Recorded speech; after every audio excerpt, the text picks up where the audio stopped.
मित्रों, शून्यकाल की व्याख्या करते हुए डॉक्टर राजेश तिवारी विरल, जो डीएवी कॉलेज में हिंदी विभाग में हैं, उन्होंने आगे लिखा कि आधुनिक काल में प्रयोगवादी कवि अज्ञेय, शमशेर बहादुर सिंह, मुक्तिबोध आदि कवियों की अतुकान छंद परंपरा का निर्वाहक शून्यकाल में रचनाकार द्वारा अत्यंत सरल भाषा में किया गया है। इस कारण यह निश्चित रूप से लोक को सहज ग्रहण होगा, ऐसी हमारी कामना है।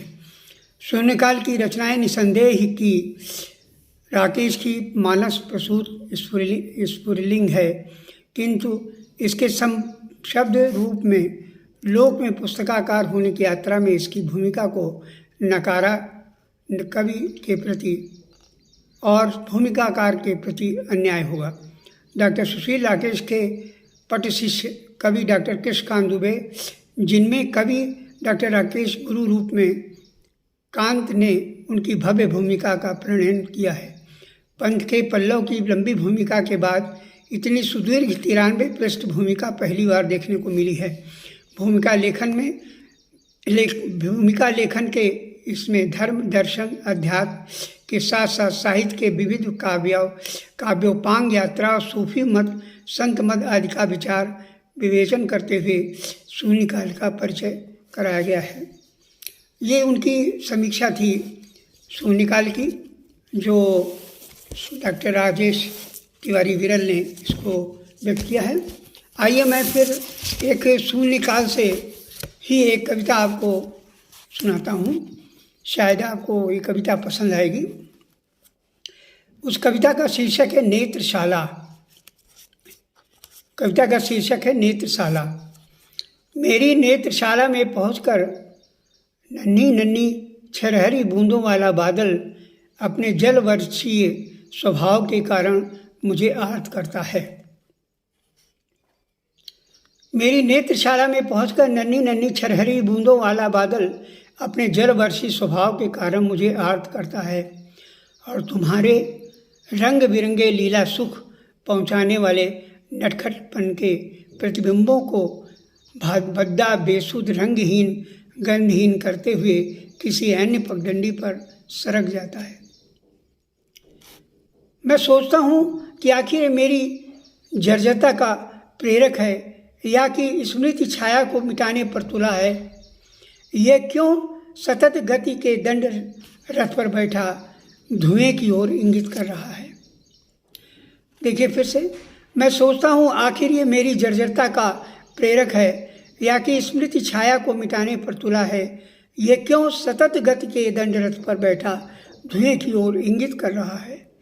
मैं तुम्हारे हथेलियों की स्पर्श किरणों की कथा से बंधा हूँ और तुम्हारे वक्ष स्थल की सुगंधियों से टूटा हुआ ऋतु संहार हूँ, जहाँ छटावदार मादक सौंदर्य मानसरोवर है। देखिए, इसको फिर से मैं वर्णित कर रहा हूँ। मैं तुम्हारे हथेलियों की स्पर्श किरणों की कथा से बंधा हूँ और तुम्हारे वक्ष स्थल की सुगंधियों से टूटा हुआ ऋतु संहार हूँ, जहाँ छटावदार मादक सौंदर्य मानसरोवर है।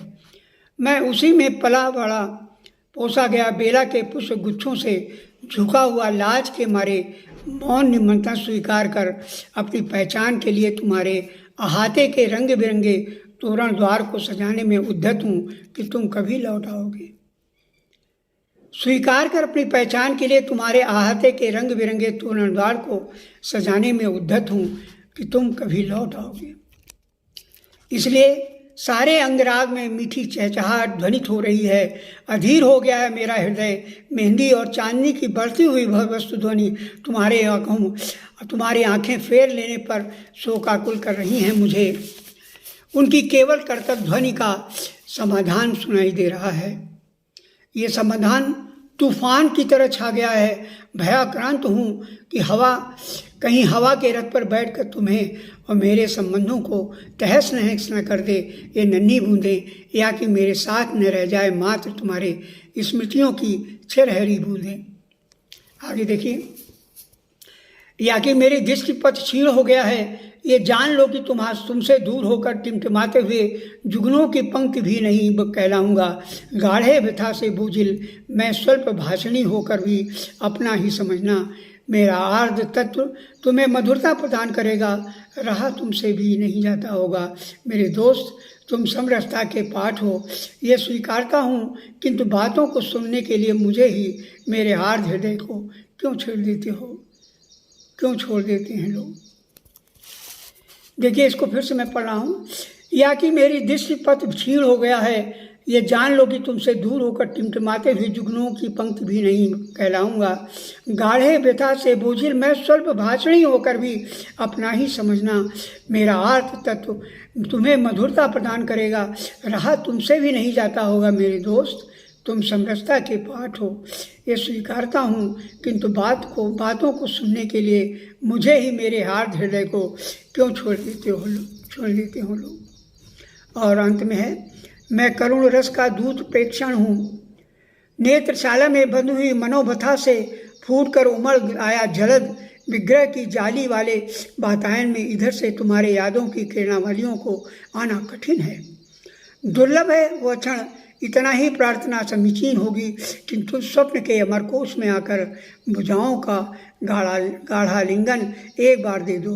उस वक्त बस एक पल ठहर लेना मेरे दोस्त, बस एक पल। देखिए, अंतिम फिर से मैं पढ़ रहा हूँ। मैं करुण रस का दूत प्रेक्षण हूँ, नेत्रशाला में बंधी हुई मनोव्यथा से फूट कर उमड़ आया जलद विग्रह की जाली वाले वातायन में इधर से तुम्हारी यादों की किरणावलियों को आना कठिन है। दुर्लभ है वह क्षण, इतना ही प्रार्थना समीचीन होगी कि तुम स्वप्न के अमर कोश में आकर भुजाओं का गाढ़ा आलिंगन एक बार दे दो।